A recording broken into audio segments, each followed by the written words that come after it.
Bapak Ibu Saudara-saudara, kita berdoa untuk pemberitaan firman Tuhan. Mari kita berdoa.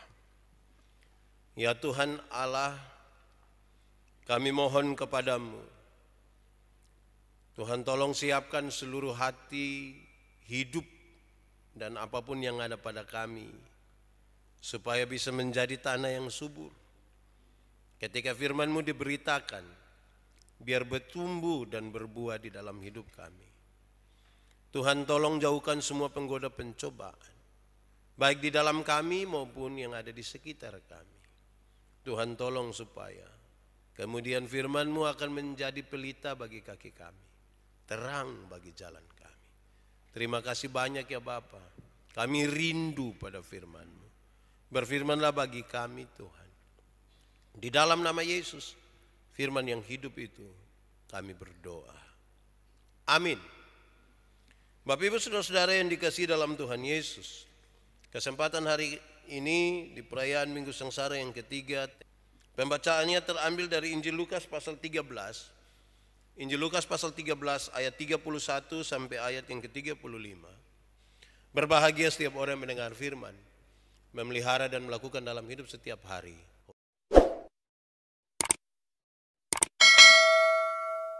Bapak Ibu Saudara-saudara, Shalom. Kuat sedikit, Shalom. Saya mulai dari dua catatan ini. Pertama, saudara, di televisi, di media sosial, saudara, kita temukan ada orang yang berkuar-kuar, ribut, protes, macam-macam. Itu waktu belum kena tangkap.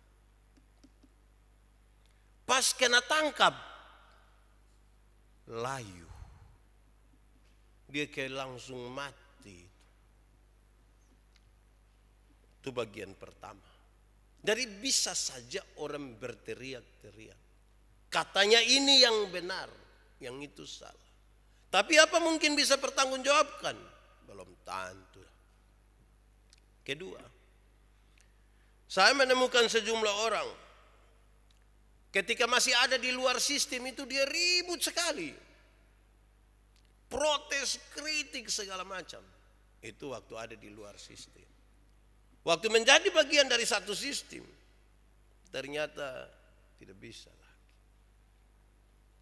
Ini dua catatan awal mengantar kita. Apakah sungguh-sungguh orang mampu untuk menyatakan benar itu benar dan salah itu salah, untuk menegakkan kebenaran. Apalagi saudara tahu bahwa dunia sekarang kan makin terbuka. Pekerjaan sudah sulit lagi, baru kita tiba-tiba dapat pekerjaan. Wah, sudah ikut-ikut saja. Salah benar, sudahlah. Mau buat apa? Itu catatan awal. Lantas kita membaca bagian ini, saudara-saudara, Injil Lukas pasal 13. Ayat 31 sampai ayat 35. Dimulai dari sebuah informasi yang menarik sekali. Informasi tentang beberapa orang Farisi datang kepada Tuhan Yesus, minta Tuhan menyingkirlah sedikit karena Herodes ingin membunuh engkau. Kita mendapatkan informasi selama ini seolah-olah kalau sebut Farisi itu yang ada dalam kita punya pikiran, Farisi itu selalu orang tidak baik. Mereka adalah orang-orang yang paham tentang kebenaran, tentang firman Tuhan, tetapi mereka tidak baik. Tapi bagian ini nih menarik, saudara. Saya ingatkan kita kembali. Kaum Farisi adalah satu golongan dari para rabi dan ahli Taurat yang sangat berpengaruh. Mereka berpegang pada Taurat Musa dan pada adat istiadat nenek moyang. Seluruh hukum dan peraturan mereka taati secara mutlak. Itu orang-orang Farisi. Saudara-saudara, pembacaan ini menunjukkan bahwa ada orang Farisi yang baik, tapi ada juga orang Farisi yang jahat. Tidak semua orang jahat, ada juga orang baik. Dalam kelompok-kelompok tertentu tidak semua jahat, ada juga orang yang baik. Saudara-saudara, untuk setiap satu orang baik, terdapat 6 orang yang jahat. enam orang yang tidak baik dalam masyarakat itu, dalam kaum Farisi itu. Orang Yahudi sangat tahu bahwa kaum Farisi itu dapat dibagi dalam 7 golongan. Kenapa tadi saya bilang dari satu yang baik itu ada 6 di sekitarnya yang tidak baik. Saya kira ini sebuah ilustrasi bagi kita yang hidup hari ini. Digolongkan kira-kira begini, dibagi begini. Pertama, ada orang Farisi pundak. Orang Farisi pundak. Siapa mereka? Mereka itu membawa kemana-mana, ke sana kemari. Di atas pundak mereka perbuatan baik mereka untuk dipamerkan. Mereka disebut orang Farisi pundak. Tadi saya bilang ini juga ilustrasi bagi kita. Kita nih kalau bikin ame satu kebaikan itu, kadang-kadang kita mau seluruh dunia tahu. Kepingin begitu. Baru bagi ame ini, kasih orang susah dong ini super mie 2 bungkus ini dia foto. Baru tulis indahnya berbagi. Baik juga. Tapi motivasi yang serius tidak salah kalau foto. Jangan bilang aduh Pak Pendeta suruh kita jangan foto, saya jangan lihat Pak Pendeta coba foto Tidak. Motivasinya. Jangan sampai kebaikan kita tuh kita kepingin supaya semua orang tahu di mana-mana. Dalam motivasi untuk kebanggaan diri sendiri, saya kira ini sebuah ilustrasi tentang kehidupan kaum Farisi pundak. Bawa kebaikan mereka. Itu kalau mereka bercerita selalu lu tidak tahu. Yang itu untung. Itu hari kalau saya tidak ada. Wah itu. Ini Farisi. Di Agape ada yang begitu kok tidak. Jangan omong. Nanti jadi susah itu. Itu pertama. Kedua saudara-saudara. Orang Farisi yang menanti sedikit saja. Orang Farisi yang menanti sedikit saja siapakah mereka? Mereka senantiasa. Kaum ini senantiasa mendapatkan alasan untuk menunda perbuatan baik sampai besok. Harusnya bisa buat baik hari ini, tapi sudah ini terakhir. Nanti besok baru melakukan kebaikan. Mereka menanti sedikit lah pokoknya sedikit. Masih marah kok? Iya, besok baru baik. Besok 15 baru baik. Nah, saudara-saudara, mau baik itu hari ini. Siapa tahu besok kita sudah tidak ada. Jangan menunda-nunda itu. Yang harus dilakukan hari ini, baiklah hari ini. Ini suka diet saya. Ada orang yang kita kasih makan, dia bilang, tidak, saya diet. Makan sudah, batal ini hari sah. Dia bilang, oh iya, sudah. Icip-icip saya, icip-icip. Besok sudah tidak jadi lah. Kayak begitu. Orang Farisi yang menanti. Kayak gitu, kira-kira begitu. Ketiga saudara-saudara, orang Farisi yang luka atau mengeluarkan darah. Orang Farisi yang luka atau mengeluarkan darah. Siapakah mereka saudara? Mereka tidak mau melihat atau menengok perempuan di jalan. Mereka tidak akan. Mereka berusaha begitu rupa supaya tidak boleh melihat perempuan. Pasti yang bukan dompung istri toh. Tidak boleh melihat. Bahkan ada yang cenderung akan menutup mata mereka kalau berjumpa dengan perempuan.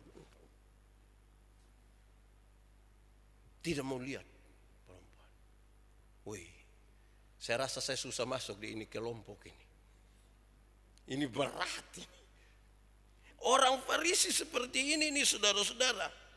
Kadang-kadang mereka harus membenturkan diri mereka ke tembok atau rumah-rumah terdekat untuk melukai mereka. Mereka benturkan mereka pun kepala di tembok-tembok, di rumah-rumah untuk melukai sehingga memperlihatkan luka itu sebagai tanda khusus dari kesalehan yang luar biasa. Nanti kalau mereka terluka itu, ini orang saleh. Ini kelompok yang ketiga, berusaha begitu rupa untuk melakukan itu. Kelompok yang keempat adalah orang Farisi alu dan lesung.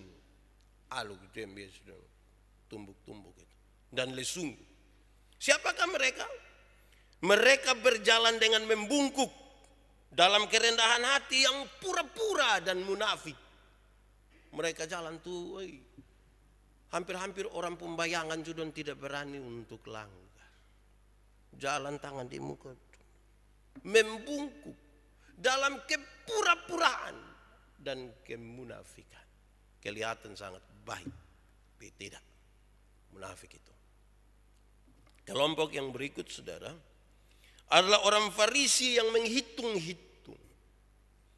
Orang Farisi yang menghitung-hitung adalah mereka yang menghitung-hitung perbuatan baik mereka dan seakan-akan mencari sebuah perhitungan dengan Tuhan Allah.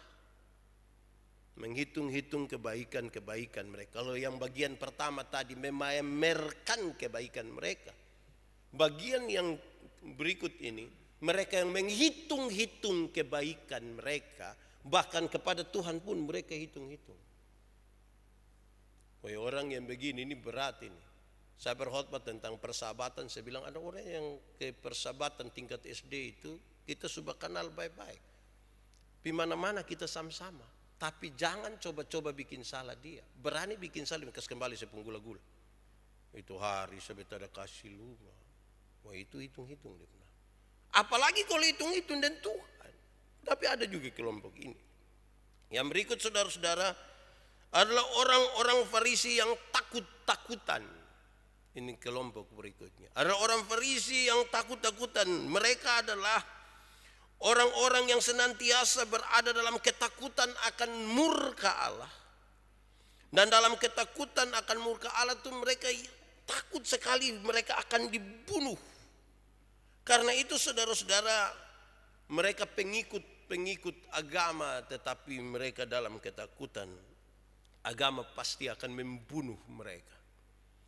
Jadi ketaatan mereka terhadap aturan-aturan agama itu adalah ketaatan yang pura-pura, yang penuh dengan ketakutan, bukan pura-pura. Yang penuh dengan ketakutan. Yang kalau dia iris-iris sayur di dapur, kok tiba-tiba kena dia pun jadi, aduh Tuhan, aduh saya salah apa, aduh Yesus tolong. Hidup dalam ketakutan, tidak bisa nikmat. Itu yang keenam.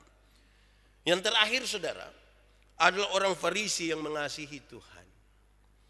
Orang Farisi yang mengasihi Tuhan ini, mereka hidup di dalam pengasihan. Mereka hidup sebagaimana yang dicatatkan oleh firman Tuhan bagi mereka. Mereka meniru apa yang dilakukan oleh Abraham. Dan saya kira kelompok yang datang kepada Tuhan Yesus dan katakan kepada Tuhan Yesus, engkau bergeserlah karena Herodes ingin membunuh engkau. Saya kira ini kelompok yang ketujuh ini yang datang minta Yesus baik. Mungkin ada orang berpikir jangan sampai politik juga, tapi tidak. Saya merasa begitu. Supaya kita dengan jujur menempatkan kelompok ini secara baik. Jangan sampai setiap kali kita omong orang Farisi, kita langsung, itu manusia tidak baik semua. Tidak. Kadang-kadang kita suka pukul rata begitu. Pas ada satu orang Timor bodoh, kita memang dasar Timor bodoh. Kenapa satu yang bodoh kami semua kena? Padahal saya pintar ini. Tapi enak saja semua begitu kan, tidak harus begitu kan. Nah itu kira-kira, itu informasi awal di pembacaan ini. Yang kedua, saudara-saudara, percakapan tentang Raja Herodes dalam pembacaan ini. Percakapan tentang Raja Herodes ini saya harus menyampaikannya secara hati-hati, saudara, karena membaca teks ini langsung kita temukan pertanyaan. Waktu Tuhan Yesus bilang pergilah dan katakanlah kepada si serigala itu, ini menyatakan Yesus bilang dia, seolah-olah Yesus mengatakan dia binatang. Makanya saya bilang saya mesti hati-hati mengatakan ini, saudara-saudara. Kenapa? Sekali lagi, sepertinya Tuhan menyebut Herodes itu binatang. Sama dengan ketika Tuhan Yesus menyebutkan perempuan Kanaan itu anjing. Apa yang sesungguhnya ada di situ? Apa Tuhan Yesus menyebut mereka binatang? Akhirnya dan semua orang bisa saja mengatakan itu dan kemudian meniru. Oh, kok Tuhan Yesus sebut begitu? Tidak, saudara-saudara. Kenapa? Ini adalah gaya bahasa yang lazim dalam masyarakat mereka. Ini sebuah gaya bahasa yang lazim di kalangan mereka dan mungkin juga di sekitar kita. Sama seperti lazimnya kita menyebutkan. Sama seperti lazimnya kita menyebutkan. Tuhan itu gembala dan kami ini adalah domba-domba. Jadi ini gaya bahasa yang lazim untuk menggambarkan itu. Jadi saudara-saudara, dalam kaitan dengan itu saudara-saudara, Yesus tidak menyebutkan dia sebagai binatang. Yesus tidak menyebutkan dia sebagai binatang. Ini bisa dipertegas saudara-saudara dengan catatan ini. Dalam masyarakat Yahudi, serigala itu lambang dari 3 hal. Gaya bahasa tadi menegaskan ini. Dalam masyarakat Yahudi, serigala itu adalah lambang dari 3 hal. Yang pertama, serigala itu dianggap sebagai yang paling lihai atau yang paling cerdik dibanding dengan binatang-binatang lain. Binatang yang disebut serigala itu paling lihai. Jadi ketika bilang si serigala itu, oh ini orang ini licik ini lihai ini. Kedua, serigala itu dipandang sebagai yang bersifat paling membinasakan. Dia bersifat paling membinasakan dibanding dengan binatang-binatang lain. Jadi setiap kali menyebut serigala, mereka di sana tahu ini paling membinasakan. Ini beda dengan nyamuk, demam berdarah. Serigala lebih membinasakan. Kira-kira begitu. Ketiga saudara-saudara, setiap kali menyebut serigala, mereka tahu serigala itu adalah simbol dari orang-orang yang tidak mempunyai nilai dan makna. Dia hidup tidak punya nilai dan makna. Yang penting dapat makan saja. Tidak ada nilai sama sekali. Tidak ada makna. Jadi ketika Tuhan Yesus menyebutkan, pergi dan katakanlah kepada si serigala itu, mereka tangkap dalam konteks seperti ini. Jadi Yesus tidak menyebut dia binatang. Saya mesti hati-hati mengatakan itu. Maksud dari perkataan Yesus itu adalah dalam percakapan yang terjadi dalam pembacaan yang kita baca itu. Pertama saudara, Tuhan Yesus ingin mengatakan bahwa saatnya belum tiba. Kasih tahu Herodes, saatnya belum tiba. Memang tidak lama lagi, tetapi saatnya belum tiba. Belum lama lagi, tetapi belum sekarang. Dan Tuhan Yesus masih tetap akan melayani sampai menyelesaikan tugasnya. Dia akan tetap melayani, akan menyembuhkan orang sakit, akan mengusir setan sampai selesai tugasnya. Herodes boleh silakan, dia berencana untuk membunuh saya, tapi belum waktunya, belum. Kedua saudara-saudara, tempatnya bukan di Galilea. Pergi katakan kepada Herodes, tempatnya bukan di Galilea, wilayah Herodes, tapi tempatnya ada di Yerusalem. Yesus harus mati di Yerusalem, bukan di Galilea, di wilayah Herodes. Yesus harus mati di Yerusalem. Tidaklah semestinya seorang nabi dibunuh kalau tidak di Yerusalem. Artinya tidak dimanapun juga kecuali di Yerusalem. Apabila seorang nabi yang benar dibunuh, ia dihukum mati sebagai nabi palsu. Tidak ada yang bisa mengadili dan menghakimi dia selain para mahkamah agama, Sanhedrin, yang berkedudukan di Yerusalem. Mahkamah agama lokal di tempat-tempat lain tidak bisa menangani perkara ini. Dan karena itu jika seorang nabi dihukum mati, keputusannya harus dijatuhkan oleh mahkamah agama di Yerusalem. Pertama Tuhan mau kasih tahu sama Herodes, waktunya belum sekarang. Sudah tapi belum sekarang. Kedua dia bilang ke dia, tempatnya nanti bukan di sini. Tempatnya nanti di Yerusalem.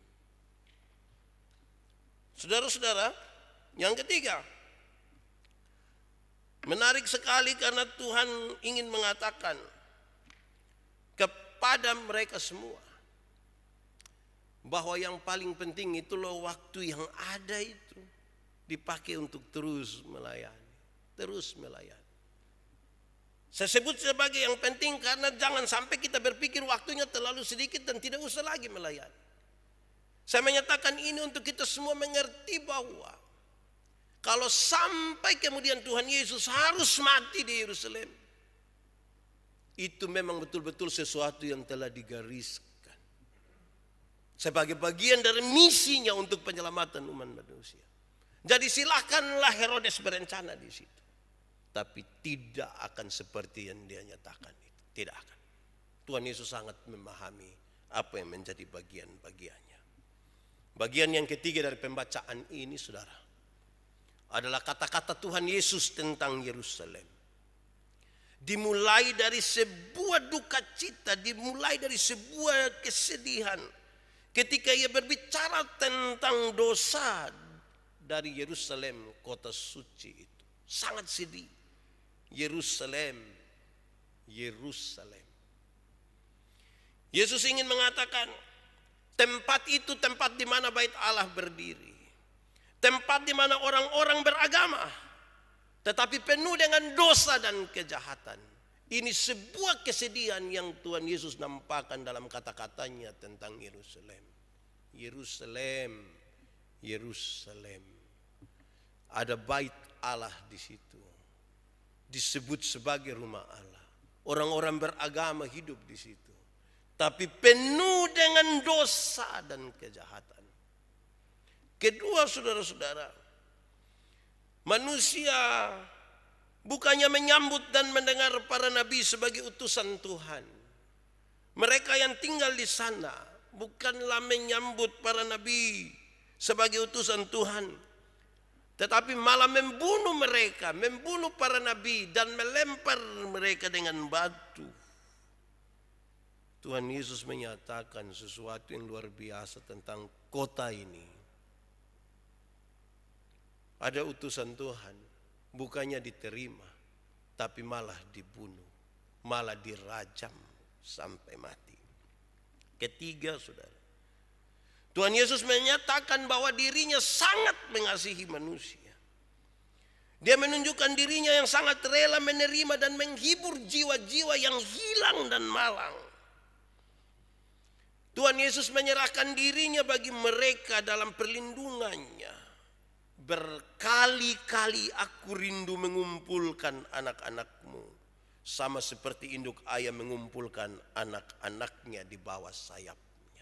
Tuhan Yesus menyatakan tentang Yerusalem. Dia kasih tahu dalam kerelaan yang penuh kasih, dia rindu untuk mengumpulkan anak-anaknya. Keempat, rumah yang ditinggalkan oleh Tuhan Yesus Kristus akan menjadi sepi dan sunyi. Rumah yang ditinggalkan oleh Tuhan Yesus akan menjadi sepi dan sunyi. Artinya bait Allah meskipun dihiasi dengan begitu megahnya dan sering dikunjungi orang, bait Allah yang dihiasi dengan megah dan dikunjungi oleh banyak orang, akan menjadi sunyi begitu Kristus meninggalkan bait Allah itu. Bait Allah itu ada di tangan mereka, dan kemungkinan besar mereka telah menjadikan bait Allah itu sebagai berhala saja. Karena Kristus tidak tinggal di dalam. Tempat di mana orang-orang berkumpul dan beribadah, dan kalau Tuhan tidak tinggal di situ, itu hanya tempat berhala. Yesus harus menjadi dasar di situ. Ini kata-kata Yesus tentang Yerusalem. Yang berikut, saudara, Tuhan Yesus menarik diri dari orang-orang yang mengusirnya. Mereka tidak akan dikumpulkan oleh Tuhan. Dan karena itu katanya, kamu tidak akan lagi melihat aku. Kamu tidak lagi akan mendengar tentang aku. Nanti pada waktu penghakiman, orang-orang berkata, diberkatilah dia yang datang. Baru di waktu itulah kamu akan sadar betapa bahagianya kamu bila bersama-sama orang-orang yang berkata demikian. Kamu akan melihatku sebagai Mesias.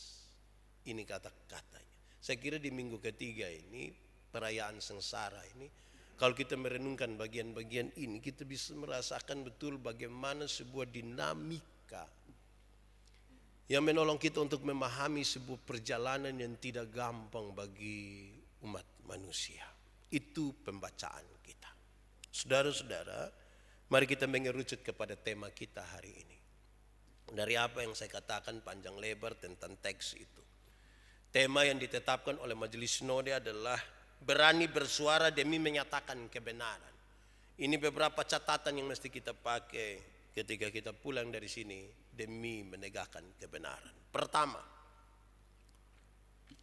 orang yang berani menyatakan kebenaran itu orang yang bicara untuk menegakkan kebenaran. Pertama, orang yang berani itu adalah orang yang tahu tempat, tahu masalah, dan tahu orang.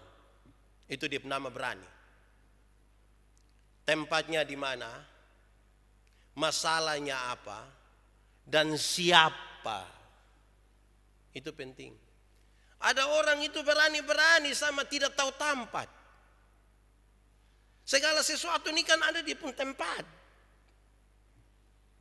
Kita pakai jas itu bagus toh, tapi tidak boleh pakai di pantai. Siapa yang pendeta? Saya pendeta tidak bisa saya pergi pantai, mesti jas, kalau tidak toga. Hai, tahu tempat. Juga ketika kita berkata tentang sesuatu yang benar, mesti tahu tempatnya di mana. Tahu apa masalahnya. Persoalan kita di dunia ini adalah banyak orang tidak tahu masalah tapi bicara seolah-olah dia benar. Tidak tahu data tapi bicara seolah-olah dia paling benar. Untuk menegakkan kebenaran, tahu tempat, tahu dia penduduk persoalan. Jangan sampai satu orang demo, semua bangun demo, tanya bilang, kenapa demo? Pokoknya kita demo, Pak. Pokoknya apa? Jadi tahu masalahnya. Yang ketiga, orangnya siapa? Ini kita lagi berhadapan deh siapa. Ini juga penting supaya tidak pukul rata toh. Kalau ada sesuatu, ada pimpinan yang salah misalnya, bukan dia punya anak buah doyan salah. Atau apa, kita ingin mengkritisi sesuatu. Kadang-kadang kita taruh saja. Bayangkanlah saudara, yang paling gampang untuk dipahami dalam konteks orangnya siapa. Ini kita mesti tahu, ini kita bawa dengan orang timur toh. Oh iya, waktu bawa dengan orang timur, ya karena kita tahu dia orang timur, ya pakai bahasa timur. Bayangkan kalau saudara pergi ketemu orang timur dan saudara pakai bahasa Inggris semua. Wih, kan mengerikan. Thank you. Iya, thank you. Maafkan apa Pak. Fafineo itu bahaya itu. Saudara bisa bayangkan sekarang, kalau menyatakan yang benar, yang berani itu adalah orang yang tahu tempatnya di mana. Orang yang tahu masalahnya apa. Dan orang tahu kepada siapa dia bicara. Itu berani namanya.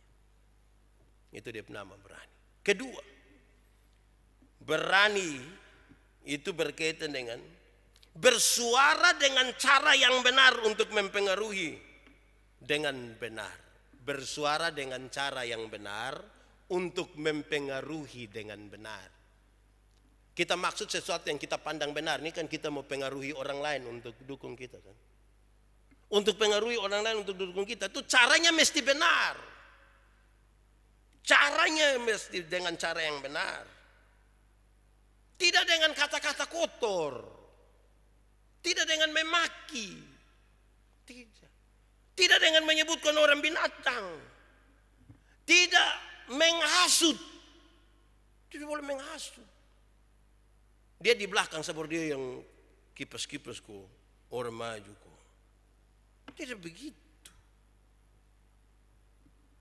dan mengikuti prosedur. Segala sesuatu itu kan ada prosedur. Berbicara dengan benar, yang disebut berani itu bukan saja tadi tahu tempat, tahu masalah, tahu siapa, tetapi tahu cara yang benar. Menyampaikan dengan cara yang benar. Kadang-kadang kita ini, orang NTT ini waktu rapat itu tidak apa-apa. Waktu interupsi itu kita sama ke kerusuhan. Interupsi! Hai, kok mau membunuh dengan siapa di sini? Karena dia cara yang benar. Mempengaruhi dengan cara yang benar.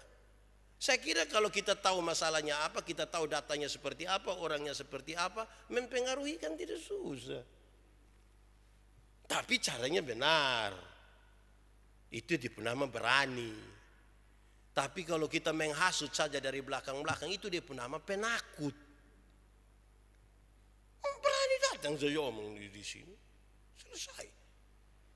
Itu berani namanya. Sekaligus juga saudara, dia berani mempertanggungjawabkan apa yang dia ucapkan. Pertanggungjawabkan ini banyak, risiko-risiko hukum, atau pertanggungjawabkan dengan data-data dan lain sebagainya. Itu cara benar. Ketiga, tidak menggalang kekuatan untuk menekan secara anarkis kepentingan saudara-saudara untuk berani bersuara demi menegakkan kebenaran. Tidak mengumpulkan massa, tidak menggerakkan orang banyak-banyak untuk menekan secara anarkis. Tidak seperti itu saudara. Kenapa? Kita lihat banyak sekali ketika manusia banyak berkumpul, tidak bisa terkendali lagi. Banyak orang merusak. Ini pemerintah dong bertanam pohon, pasang ini tiang listrik, dompi, patah buang, cabut buang. Tidak merusak, tidak menjara. Tidak menjara, tidak pakai kesempatan. Saya ingat waktu kerusuhan tahun 98. Wih, kami mahasiswa itu paling enak. Lewat tempat, dulu ada tempat Coca-Cola di sana. Wih, masing-masing pegang shot botol panjang begini. Rokok pegang. Ini dulu memang orang susah kalau demo ini begini sudah. Saudara-saudara, jangan pakai kesempatan itu untuk merusak, untuk menjara. Tuhan tidak setuju dengan itu. Benar itu benar saja, dengan cara yang benar. Tidak usah anarkis, tidak usah. Berikut saudara-saudara, bersuara yang benar itu saudara, berani, memang berani, tetapi tetap menjalankan tanggung jawab. Tetap menjalankan tanggung jawab. Jadi berani menyatakan, tapi tanggung jawab kita juga dijalankan. Artinya saudara, tidak memanfaatkan sesuatu untuk lari dari tanggung jawab. Dulu itu pas kerusuhan tahun 98, mahasiswa dong senang. Kenapa? Tidak kuliah 2 minggu. Senang ya. 2 minggu tidak kuliah, lantas senang. Itu bukan dia nama berani. Tanggung jawab tetap dijalankan. Bahwa kebenaran mesti dilaksanakan, betul. Tuhan Yesus itu dia tetap menyatakan sesuatu. Dalam situasi yang sudah mulai rumit, dan tinggal sedikit waktu lagi, tanggung jawabnya tetap dia jalankan. Sampai tuntas, sampai selesai. Itu namanya berani. Itu namanya berani. Dalam tanggung jawab itu dia tidak tersinggung dengan segala hal. Tidak. Sampai tuntas. Selanjutnya saudara, bersuara dengan benar itu dibangun di atas kepedulian dan kasih. Itu berani itu. Kita mengungkapkan sebuah kebenaran itu dibangun di atas peduli dan kasih. Bukan pencitraan. Apalagi menarik keuntungan di situ. Bukan pencitraan. Tuhan Yesus menyatakan sesuatu dengan benar itu bukan pencitraan. Di atas kasih. Di atas kepedulian yang sungguh.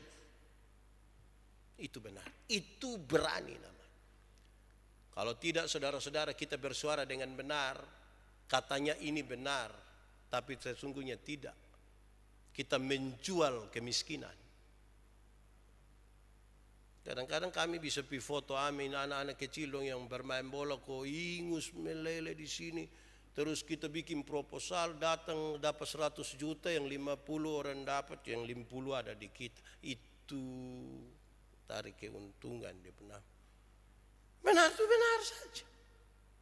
Terakhir saudara, bersuara dengan benar dan berani itu memberi solusi, memberi jalan keluar. Ini tidak benar, solusi saya ini, ya itu berani dia nama. Karena ada orang di dunia ini yang hanya merasa dirinya paling benar tanpa memberi solusi, menyalahkan semua orang tanpa mendengarkan. Boleh bersuara dengan benar itu betul-betul mesti dinyatakan dengan benar, betul-betul memberi solusi.